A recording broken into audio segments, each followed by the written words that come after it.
तोड़बो में बेल का पतैया लिखबो में आपन विपतिया।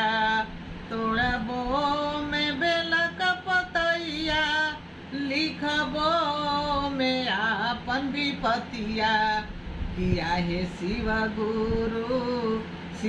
गुरु अंतर्यामी पढ़ली हला हमरो विपतिया। शिव गुरु अंतर्यामी पढ़ली हला हमरो विपतिया।